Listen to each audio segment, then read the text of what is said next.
ఎవరైనా news channel ఎందుకు పెడతామండి? మనం రాష్ట్రంలో ఏం జరుగుతూ ఉందో తెలుసుకుందాం, లేకపోతే దేశంలో ఏం జరుగుతూ ఉందో తెలుసుకుందాం, ప్రజలకి ఏం కష్టాలు వచ్చినాయో తెలుసుకుందాం, ఎక్కడెక్కడ ఏ సమస్య వచ్చిందో తెలుసుకుందాం అని వార్తలు చూస్తాం. కానీ ఆంధ్రప్రదేశ్ రాష్ట్ర దౌర్భాగ్యం ఏంటంటే, మనం న్యూస్ ఛానల్ పెడితే చాలు, మనం వినకూడని మాటలన్నీ వినాల్సి వస్తుంది. ఆపేంట్రా బాబు, ఇదేంట్రా మా కర్మ, ఈ భజన కార్యక్రమం ఏంట్రా బాబు, ఆపండి ఇక చాలు, ఇంత టూ మచ్ ఓవర్ యాక్షన్ వద్దు, ఇక మేము భరించలేకపోతున్నాం అంటూ రాష్ట్ర ప్రజలు ఇప్పుడు సోషల్ మీడియాలో వైరల్ చేస్తున్నారు. ఎవరిని వైరల్ చేస్తున్నారు? ఇంతగా భరించలేనంతగా ఎవరు మాట్లాడుతున్నారు? ఒక్కసారి ఈ వీడియో చూస్తే మీరే కరెక్ట్గా కామెంట్లు పెడతారు. ఒకప్పుడు 1987 ఆ ప్రాంతంలో తెలుగుదేశం పార్టీ కార్యకర్తలు మొత్తం కూడా ఇటువంటి ఆపద వచ్చినప్పుడు రోడ్డు మీదే ఉండేవాడు. ఆర్ఎస్ఎస్ జ్ఞాపకం చేసుకునేవాడు. ఆర్ఎస్ఎస్ ఎంత బాగా అయితే ఇటువంటి సమయాల్లో పనిచేస్తుందో అంత పనిచేసేవాడు తెలుగుదేశం పార్టీ కార్యకర్తలు. నేను పోతాను, నాకు ఇది వద్దన్నయ్య, నేను పోతాను. కుదరలేదు కానీ కుదిరితే పోయి ఆ మోందా తుఫాను పట్టుకొని వెనక్కి తిప్పి అటు పంపించేవాడు. కుదరలా, కుదరలేదంటే అది అడిగిన కాల. అవునా? జనరల్ గా అలా పని చేసేటువంటి ఆయన నిద్రపోడు, వేరే వాళ్ళు నిద్రపో, అది కుదరలేదట. లేకపోతే దాన్ని పట్టుకొని అంటే నెక్స్ట్ అంటే ఫ్యూచర్ లో అలా వచ్చే సైక్లోన్ ఏమన్నా ఇంకా రూట్ మరల్చడానికి సముద్రం వెనక్కి తిప్పడానికి కొత్త మార్గాలు ఉండయేమో కనిపెట్టవచ్చు. అవన్నీ ఇప్పుడేం మనం చెప్పలేము. భవిష్యత్తులో చంద్ర ఈ ఓరాక్షన్ భరించలేకపోతున్నాను రా. ఎన్నో తుఫానుల్లో సమర్థవంతంగా పనిచేసి ఒక రకంగా బయటికి చెప్పకపోయినా ఎక్కడ తుఫాను వచ్చినా చంద్రబాబును సలహా తీసుకునే వ్యక్తి చంద్రబాబు నాయుడు.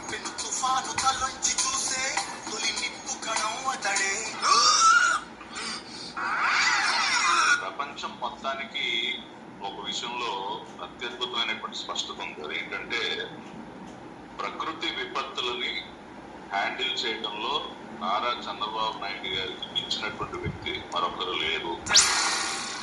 ఏం మాట్లాడుతున్నావురా? నరాలు కట్ అయిపోయింది.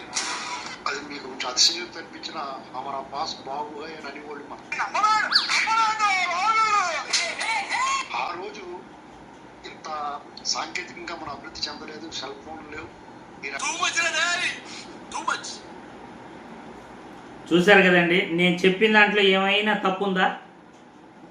మేము భరించలేమురా బాబు, మేము చూడలేమురా బాబు, ఈ ఓవర్ యాక్షన్ కట్టిపెట్టండి రా బాబు, టూ మచ్ ఓవర్ యాక్షన్ రా బాబు అనే కాడికి ఈ టీవీలు ఈరోజు తయారయ్యాయంటే, మన జర్నలిస్టులు ఈ విధంగా తయారయ్యారంటే ఏపీకి పట్టిన దరిద్రంగా చెప్పుకోవచ్చు. ఆంధ్రప్రదేశ్ రాష్ట్రంలో మీడియా ఉన్నంత దరిద్రం ప్రపంచంలో ఎక్కడా కూడా లేదు. భజన కార్యక్రమాన్ని భజన చేస్తూ ఉంటారు. భజన వాళ్ళ చేతిలో తాళాలు మాత్రం ఉండవు. తాళాలు కానీ ఇస్తే ఇంకా బాగా భజన చేస్తారు.